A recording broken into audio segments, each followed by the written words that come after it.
having to remind ourselves every day, I am not a victim. I live to a vision. God is my provider. God is my protector. God is my promoter. God is my vindicator. God who sees me in secret will reward me openly. Okay, great guys.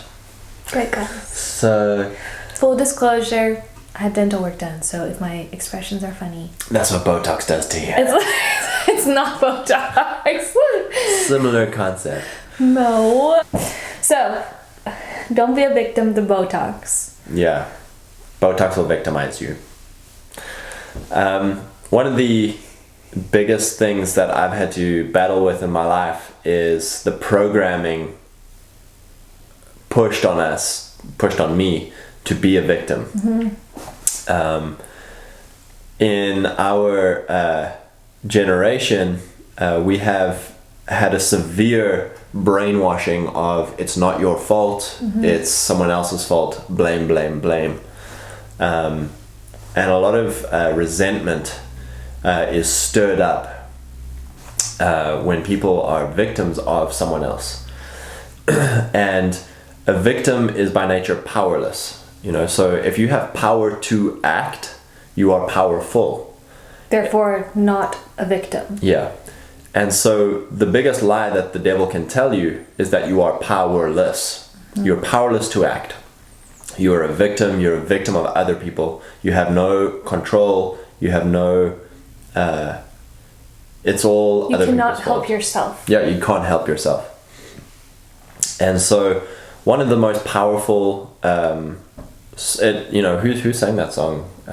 Christine DeMarco. Yeah. Christine DeMarco's song was a really powerful moment in my life. Because it's been this battle from... I think from young we are conditioned by the enemy to be a victim.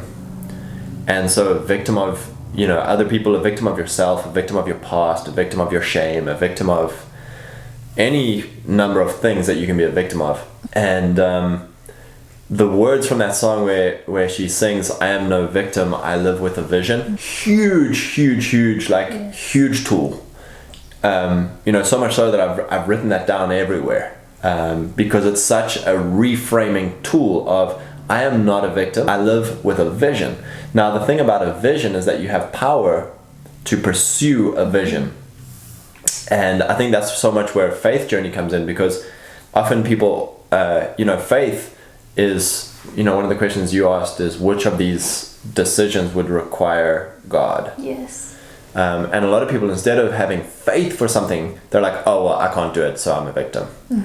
And so we're faced with two choices, to be a victim or to be faithful, to live in faith that through God, all things are possible, and to pursue a vision. And we will say that there are actually real people who are really victims, and they are in a place. One of our amazing leaders in South Africa, she once said to us, the description of the poor is a poor person is someone who cannot help themselves. Yeah. And so it is very real. People who are victims, women who are in human trafficking, like, it is a very real thing. And I think that is why it is so frustrating when the word victim is thrown around so loosely to people who really aren't victims but are choosing to be victims because they do not want to be responsible for their life. And as Christians, it is our great joy to be responsible for our life so that way we can help the victims. Like, that is our whole point. If we're stuck in victim mindset of woe is me, then how are we ever going to serve the people around us and bring the kingdom of heaven to earth if we don't even believe the kingdom of heaven is manifesting in our own personal lives? Yeah, it's really good, because I think that's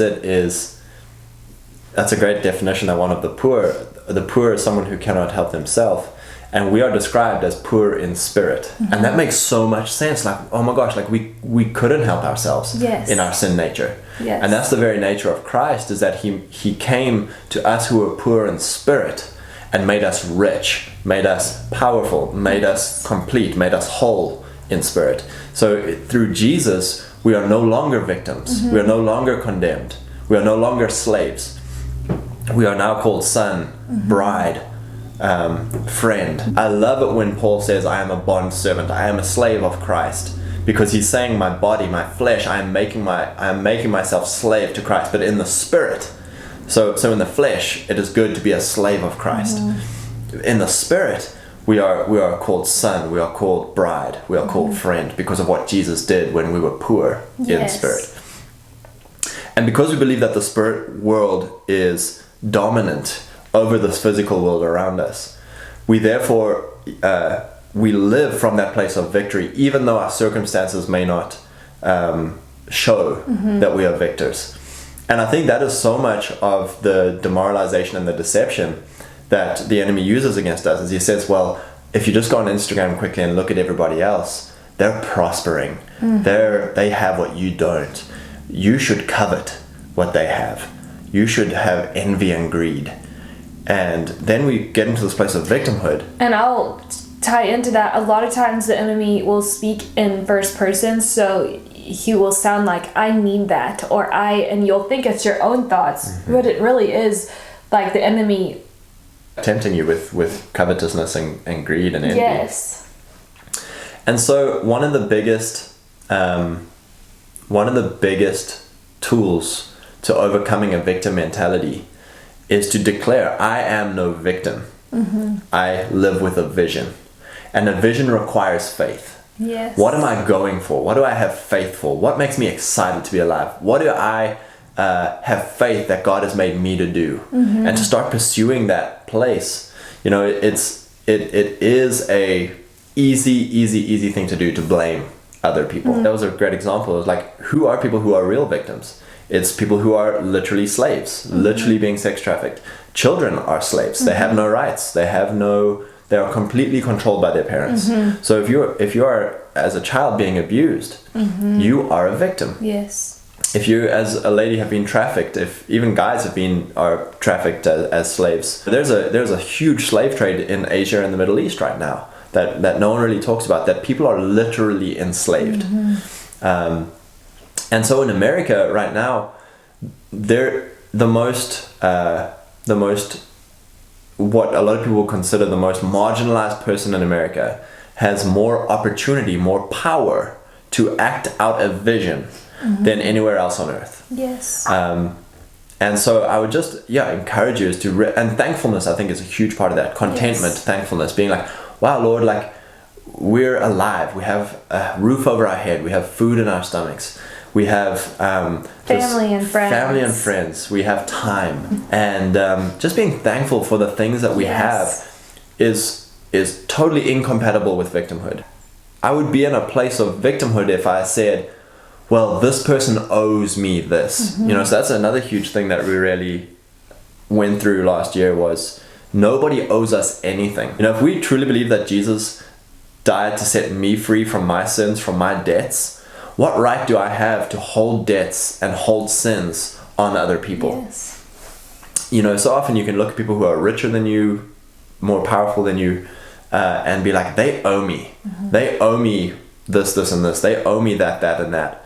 And it's like, no one owes us anything. Because Jesus has given us everything through what he did on the cross. Yeah. And this became all really real for us back in February when we were in a car accident. We were hit, and it was a hit and run. So the person got away. They hit multiple cars. Totaled ours. Yeah, ours was completely totaled. And we did not have collision coverage on our car. Get collision coverage, people. Yes, lesson learned. So we ended up getting nothing for our car that was totaled. And in that moment, it became so real of, we have a choice to make. Yeah. And right now, we can choose to have a victim mindset and be sad and feel sorry for ourselves and be angry and blame people, or we can get our vision going right now. And so we really so a big thing in this was God being our vindicator. Yes, and that was really when we started searching scriptures and it is everywhere. Like right now in my Bible, I have everywhere where God is your vindicator, I have it highlighted in purple. And all through the Old Testament and in the New Testament, it talks about how God will vindicate us, God will fight for us, God will repay the enemies for what he has done against us. God will repay it and make all good things to come together. So that became a declaration of God. You're working all things together for our good, and what the enemy has used to steal from us, God, you are going to repay us fivefold. And we were looking for ways to bless people. Robbie Dawkins has this thing where he calls it taking a toll on the enemy. So if the enemy takes something from you, you actively go out and start taking things from the enemy's camp. So we were like, okay, we are praying for people. Like, we are going even harder against the enemy, because everything within us wanted to just close down and feel sorry for ourselves and just be like, oh man, like, why is the enemy attacking us? It's the middle of winter as well. You know, jobs are hard, money's hard. Now our car gets taken from us. Our bodies are banged up. You know, this is unfair, blah, blah, blah, blah, blah. All this garbage of victimhood just comes knocking on the door saying, let me in, let me be your identity. And you literally have to come against that, not only with declaration and knowledge of being like, all right, God, you're our vindicator. We're not a victim. In you we have all things. You are our great reward. You see us in secret and you reward us openly. You know, so we had to do all the identity stuff. By faith, because we weren't feeling it. No. And we had to then, by faith, put that into action, which is then, all right, we're not only just gonna sit in this faith, we're also gonna act on it. Yes. And I will say, like, yes, you can understand your emotions, and like, I cried a lot during that season, and I was physically sad and exhausted, and like, all of your emotions are very real. This is not about pushing down your emotions. This has nothing to do with pushing. Actually, cry as much as you want. Talk to God about all of these things. I was gonna say, cry to the Lord. Yes, you know? Yes, exactly. Write down in your journal exactly what you're feeling when something happens like that. The response, though, is how do we, in faith, respond to this situation that has happened to us that was totally outside of our hands? Yeah, I think a lot of people would be like, well, you know, no one told, Jesus never told anyone to pick themselves up by their bootstraps. And it's like, actually, he told the guy, pick up your mat and walk. Yeah. You know, there's this loving of being in our sorrow, of, let me just feel sorry for myself right here. It's glorified. Yeah, and it's glorified in our culture. If I can show people that I'm a victim, they will give me sympathy. And so then you have to continually justify your victimhood to continually getting more sympathy. Especially for men, no one respects a victim man. No one respects a man who says, I am powerless and it's so-and-so and so's fault. They may pity him, but they will never respect him. And so one of the biggest things that as a Christian man is like, do I believe God is my vindicator? Yes. Then how does that make me act and speak? Do I believe God sees me in secret and rewards me openly? Yes. Then how does that affect how I act and speak? Do I believe that I am a victim or a visionary? I'm a visionary. How do I act and speak? You know, and no great vision happens without challenge and setback and enemy opposition. And so the moment you get challenge and setback and enemy opposition, it says in Proverbs, it says, if you fail in the day of adversity, how small is your strength? It's like such a challenge. It's like, oh, I thought you were a man. Like, get up, show yourself a man, and go towards your vision. Smile at the challenge, smile at the adversity. Sure, there's going to be times when you're angry, when you're sad, when you're afraid, but you've got to take all of those things to God and pour those things out at his feet, not pour those things out onto social media, pour those things out into politics, pour those things out into blaming other people. You know, there really is a power in being like, God, like, you said you'll be my vindicator. Yes. You said you will reward me openly. You said that I am your son or your daughter or your bride. So I'm going to push into that place and I'm going to act as if I believe that. Yes. I'm going to walk that out in faith. And also, I remember one of the things that we declared after the car accident was, we are being upgraded. Like, that was something we kept on saying, like, God is upgrading us. Our heart is just to encourage you that having a vision is much better than staying in a place of victimhood. And even when we live in a time where it's kind of cool to be a victim, Nowhere in the Bible does Jesus say to stay in your victimhood, to stay a victim. You can read it from the beginning to the end, and Jesus tells you who you are.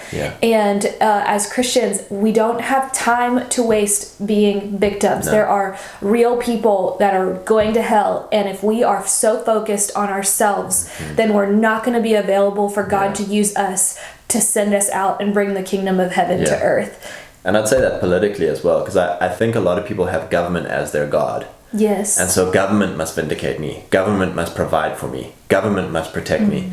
And so what ends up happening is in Ephesians or Romans, it says we fight not against flesh and blood, not against other people.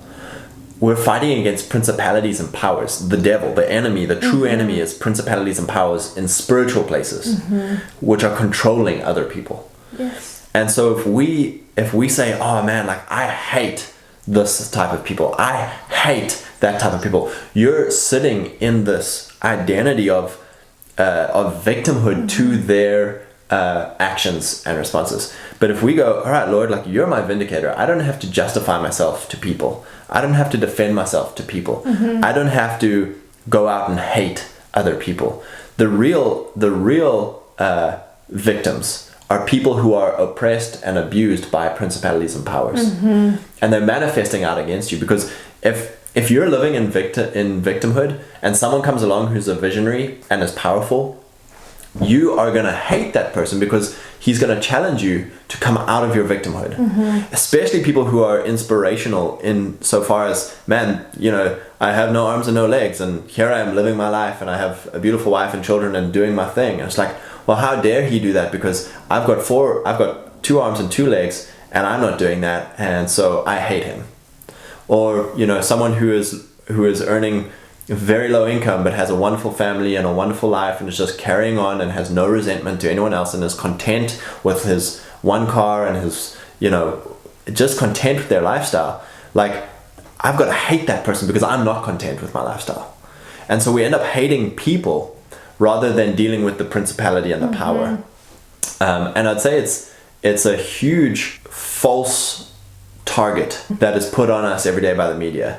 Is, oh, hate Republicans, hate Democrats, hate women, hate men, hate black people, hate white people. When the real thing going on is that there's a principality and a power trying to make everybody hate and be a victim and blame and sit powerless. When God wants us to have our poorness of spirit, be saved into richness of the spirit, and operate from that place of richness, operate from that place of power in the spirit into the physical world. Really study the word and see where God says that he'll provide for you, he'll protect you, he'll promote you, he will vindicate you. And to really claim those scriptures as your identity and to live from that place. So, you know, that song has really become an amazing declaration, anthem for us of, I am not a victim, I live with a vision. It's written everywhere. It's in my journal, it's in my notes, it's on my social media. Like, I am calling myself to that standard because it's easy for even Elijah, he goes and beats 400 prophets of Baal, huge power and wonders and miracles and glory. And then the very next chapter, he's in a cave hiding, saying, woe is me, that I'm the only one left. God, you know, why didn't you come and save this? It's like, dude, like God literally has to give him a little, it's like, dude, come on, be a man, go back on the road you came from, go confront the king. Like, go be a man. And so this thing of having to remind ourselves every day, I am not a victim, I live to a vision. God is my provider, God is my protector, God is my promoter, God is my vindicator. God who sees me in secret will reward me openly. You know, there's this power that comes with declaration and putting it before your eyes every day. God is good and he is for us, and it is a good time to be alive. Amen. Block the... You can turn off the thing. Just don't touch the camera stand. Don't touch it, Watch this. Oh my gosh. Oh my gosh, she touched the camera. Sorry, guys.